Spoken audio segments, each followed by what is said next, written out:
My dear Lord and Savior, who may or may not exist, has come to my rescue. My agnostic brethren or sisterin or religious types, I don't really care who you are, just thanks for clicking on this. But I have gotten tired of my plateau. I'm tired of being stuck on my bench press. So the divine intervention happens to be that I come across Greg Nuckols. I think I've heard of the guy before, but I've definitely heard of him now. He has a free 28 different variety lifting program for bench, squat, and deadlift, the three things that I'm trying to work on. So Greg Nuckols apparently is a very well respected and renowned person in the powerlifting community, and he does have some impressive accolades. He was a world record holder in a couple of different lifts at one point, I think, or overall lifts. Don't really know. I don't know. But he's come to my rescue. I'm putting all my faith in him. I am going to be following his program for the next month for all three of those lifts. I am very grateful for that because I'm tired of plateauing, and I'm also tired of trying to figure it out myself because I don't know what I'm doing. You know, I maybe I look strong to you, maybe I am strong to you, but I don't feel strong, and I'm still trying to learn. That's a whole big part of what I'm doing here. So I will be doing that today for the first time. And I will also be discovering whether or not I'm a charlatan. We'll see. And it's not because I live close to Charlotte, the city. That was pretty corny. I'm a dad. I'm given some leeway to make corny jokes every now and then. That's the whole point of having a child, so that you can get away with saying stupid stuff like that. But I will be discovering whether or not I'm just a copy and paste guy on social media. So stick around for both those.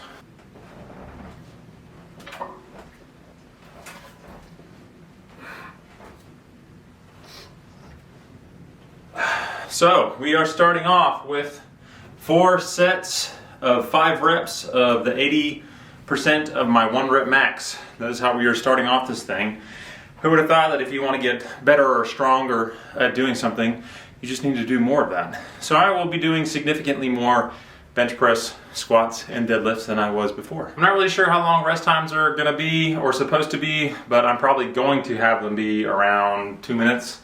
I don't want to spend 2 hours working out because I do take longer when I'm talking to you.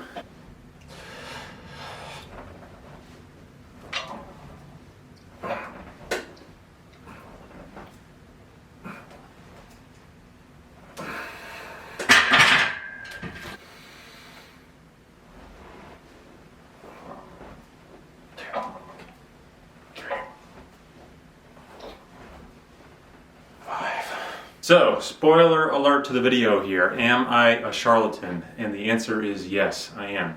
So give me all your internet money. I don't know how, but just go ahead and give it to me. It's another reference to South Park. The more you watch me, the more South Park references I will make, along with It's Always Sunny in Philadelphia and maybe The Office here and there. But anyway, the whole inspiration behind wanting to talk about this was because I was listening to an episode of the Chris Williamson podcast. I've only listened to him about 3 times. It's not bad. You know, he's had some entertaining guests on there. The whole reason I went and listened to him was because he was able to bring Naval Ravikant, however you say his last name, out of hiding. And that dude's pretty fascinating to listen to. If you're not familiar with him, go check him out. But he was talking to this guy. I forget what his name was. Maybe I'll look it up and let you know by the end of the video. But this guy is all about what he calls high agency and low agency. And, you know, he refers to people that are essentially able to create things and do things extremely outside the norm in a positive direction, high agency.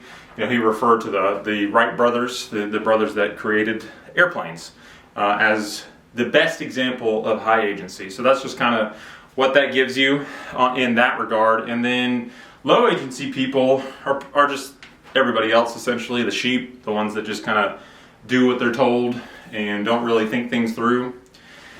So they were referring to most of social media as being low agency people and just kind of copy and paste people, the kind of people that don't ever come up with original ideas and they just listen to what everybody else has to say and then pretends to know what they're talking about to try and get clout or fame or money or whatever. And I couldn't help but think, if they were to watch my content, they would probably think that that's me.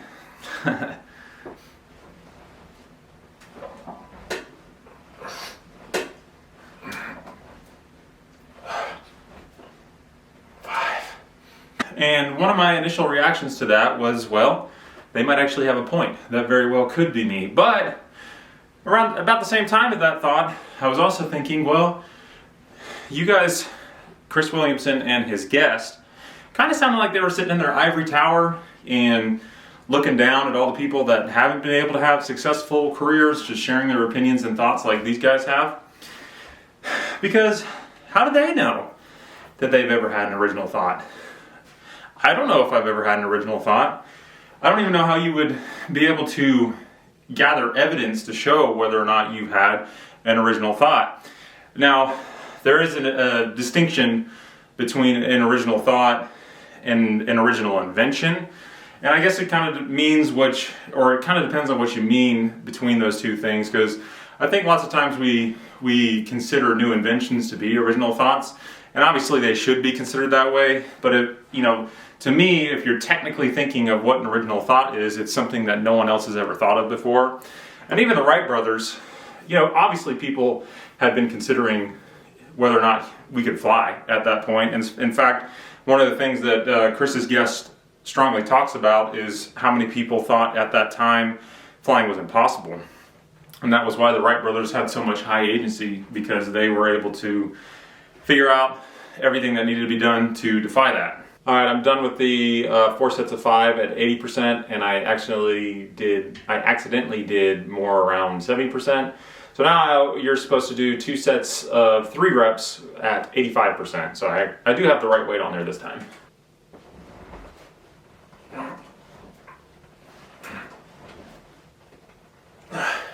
So I genuinely don't know how to determine whether or not I've ever had an original thought, or if anyone I know has ever had an original thought.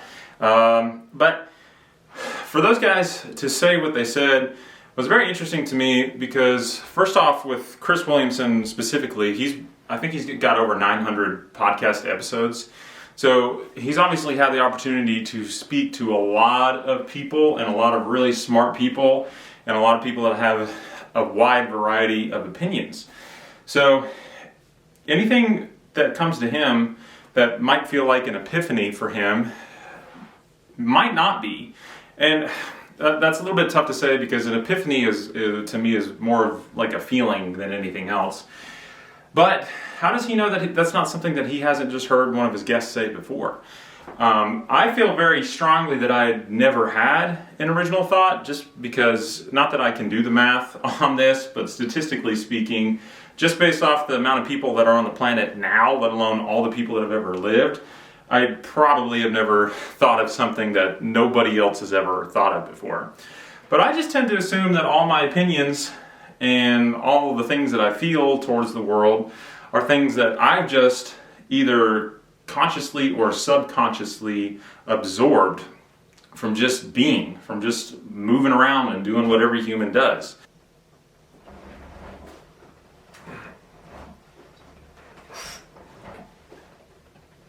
So here's what's kind of funny about the whole thing, because I guess according to my own beliefs about myself, and the fact, if you can even call it that I think that I've never had an original thought before, would mean that, yeah, I guess I am a little bit of a charlatan, because I'm just spewing things to you that I have most likely heard other opinions about before, and for whatever reason that decided to be true in my mind at that moment, and now I'm saying it back to you.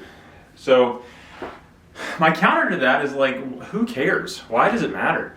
I don't have any problem with their opinion on that. It doesn't bother me at all, and there could be a lot of truth to that, but why would I let that stop me from making content? It's pretty weird, because they definitely were saying it in a way that was a negative way, and if I were smart and well prepared, I probably would have, or I should have, gone back and found that quote to let you know exactly what they said, but whatever. I have no problem with their opinion.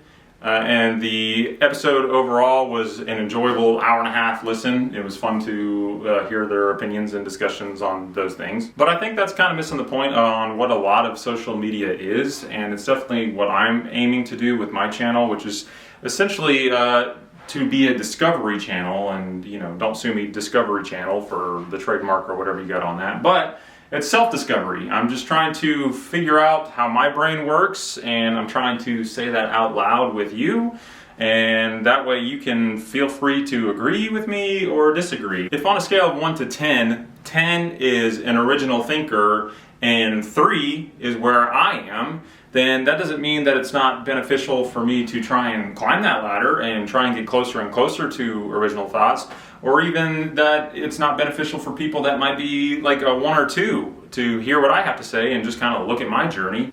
Another ironic part of that podcast episode was that they were talking about how you can get locked into things that you've stated on social media and be held accountable to it for, 3 years after you said it. Obviously, that's something that, cancel culture really hit hard with.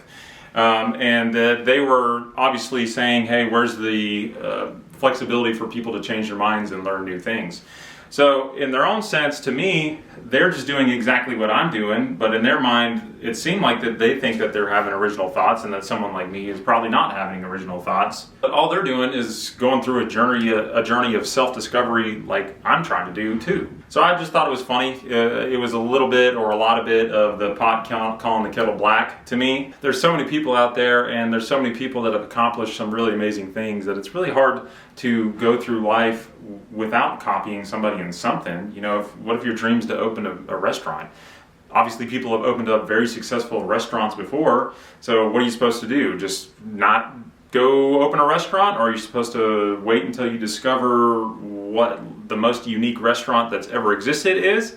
No, I'm not going to do that with social media. If you've got something that you're working on, I hope that you're not worried about copy and pasting. You don't want to steal. You don't want to. You want to try and think of things for yourself, but that doesn't mean that you shouldn't take inspiration from people or model people. There's my style is something that I'm trying to model. Sometimes it's nice to see that somebody has already accomplished what you're trying to accomplish in a similar manner that you want to do it.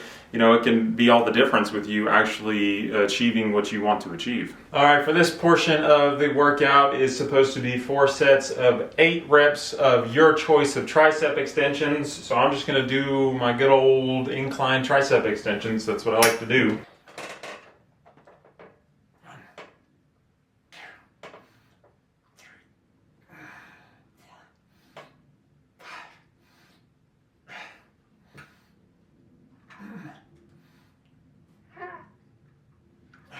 Not putting more emphasis on the triceps throughout this training regimen that I've been doing myself over the past couple months has definitely been a mistake.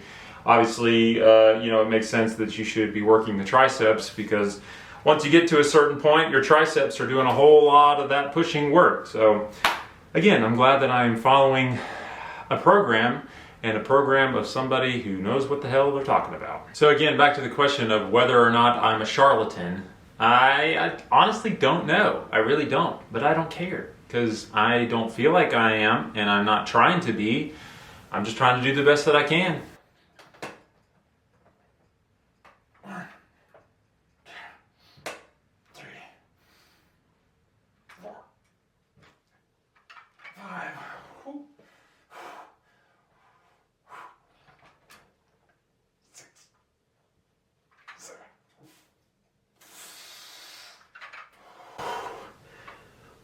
This got a little ugly.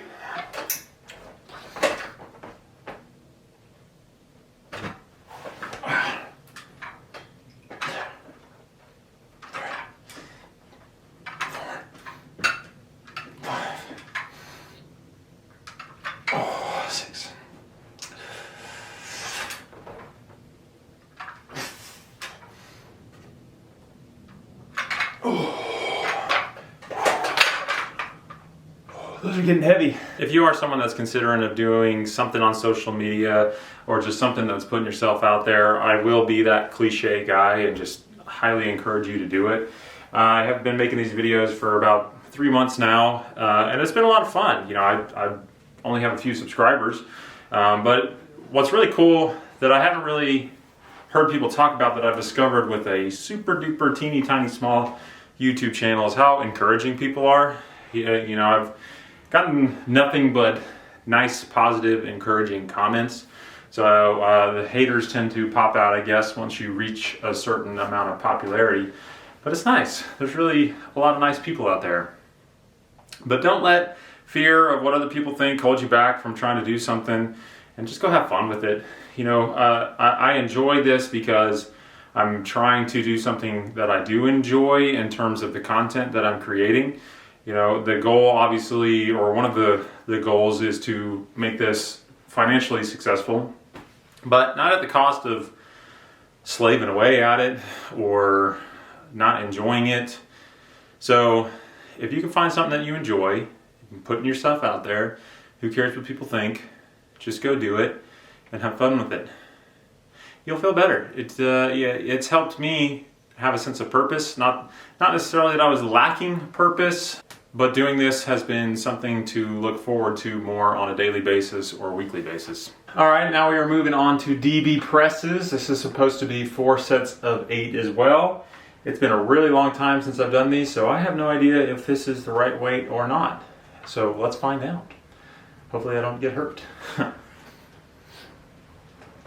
5,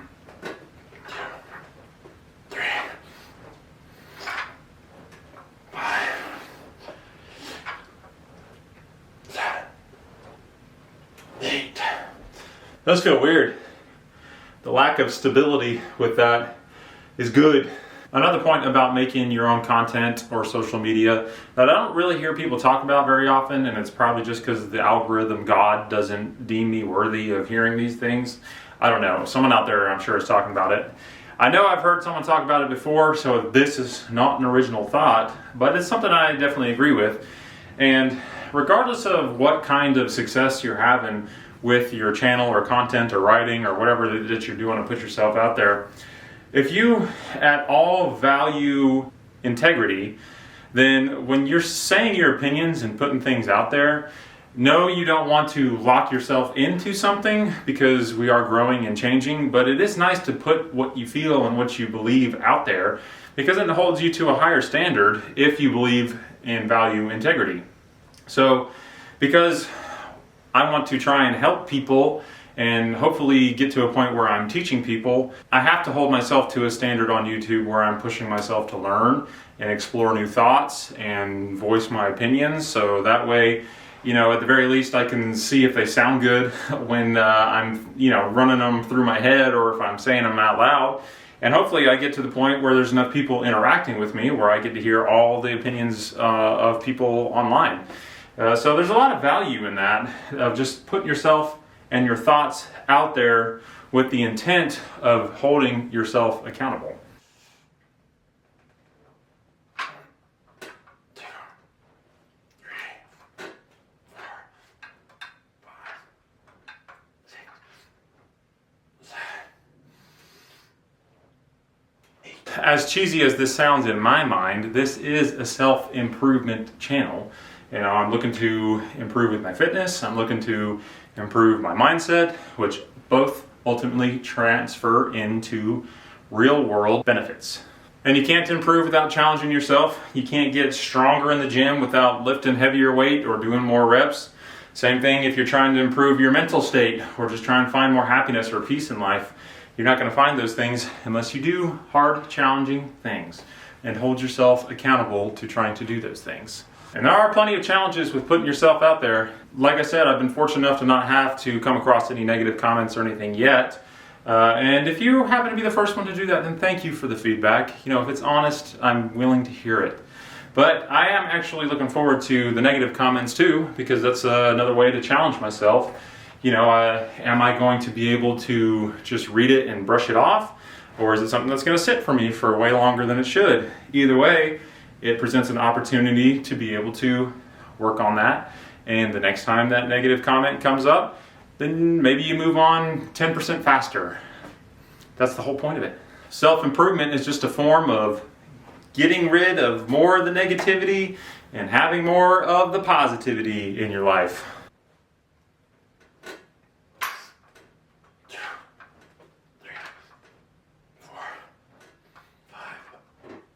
6, 8. So I've only had this cage set up for probably a year and a half now. So the vast majority of my pressing that I've done has been with dumbbells. But since I got this, I pretty much stopped doing dumbbell presses. And that's too bad because I forgot how much I like dumbbell presses. It's really nice to have to feel that extra level of control that you have to have in order to make sure that you're not going too far out to one side. And considering that I do struggle with going too far to one side on the barbell bench, then I probably should be doing more of these to just kind of help feel it out for correction. But a big reason why I've just stuck to this is because I don't have the dumbbells to go heavy enough with pressing. These power blocks only go up to 90 pounds. So I'm using the 80s right now. It's pretty good, but I am supposed to increase the weight that I'm doing with these dumbbell presses every week. So I will quickly run out of weight with these, but I will enjoy it while it lasts.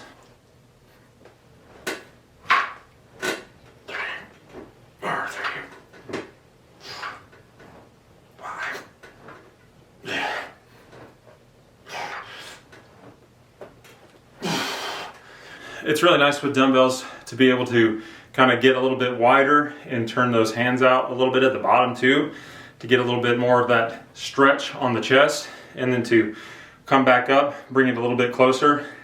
Another reason why dumbbell presses are good. All right, and the last thing that we will be doing for the bench portion of this will be, what he says to do is 4 sets of 10 of your choice of either curls, pull-ups, or pull-downs.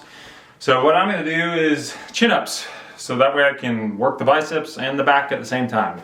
So 4 sets of 10 chin-ups. 3, 4, 5, 6, 7, 8, 9, 10. I probably should have a weighted vest on for that, but we'll see how heavy I get after 3 sets.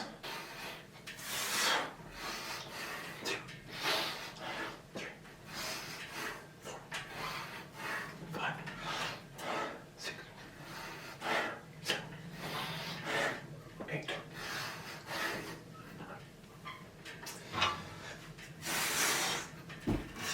Common sense is such a funny thing, something that we all think that we have, and to me, there's a good chance that most of us don't have it.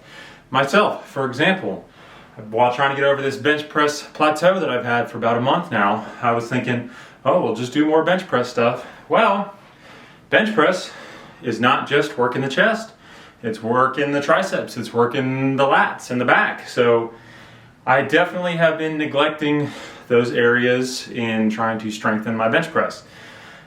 So now that I'm actually working on it, it's like, oh yeah, duh, you should be working all the muscles that you use in a bench press, but where was common sense 3 days ago? Gone. It decided to leave me. Maybe I never even had it. Maybe I'm still just trying to develop it. I hope Chris Williamson doesn't think that I'm a copycat for trying to use common sense. Other people have used it before, allegedly. I don't know if I've actually ever seen it myself, but I have heard legends and myths about it. So yeah, I'm trying to copycat common sense. Sue me.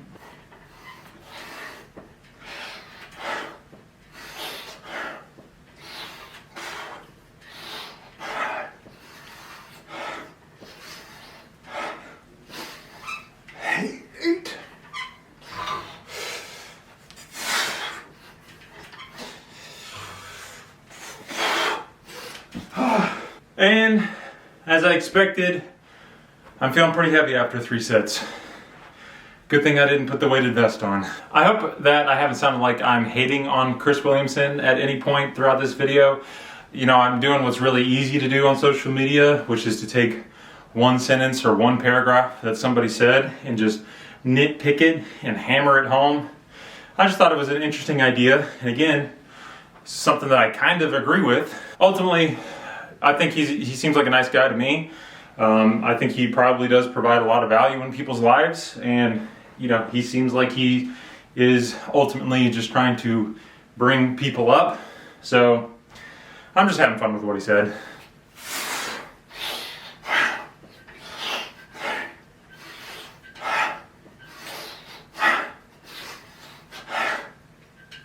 6, 7, 8, 9. Whoa! Oh, this got real ugly.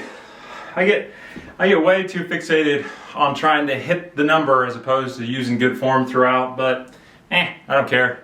For now, it feels better just to hit the number. Chin-ups are so funny to me because even on that last set, the first 4 of them, I just feel like, oh, I can pull myself up all day. This is easy. And then all of a sudden I'm on rep number 5 and I feel like I'm pulling an extra 50 pounds. Mr. Nichols' squat strength training is far more simple than the bench training.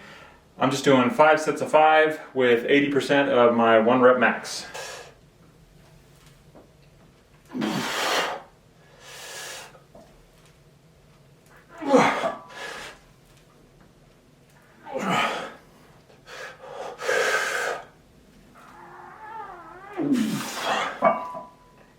Four. Oh.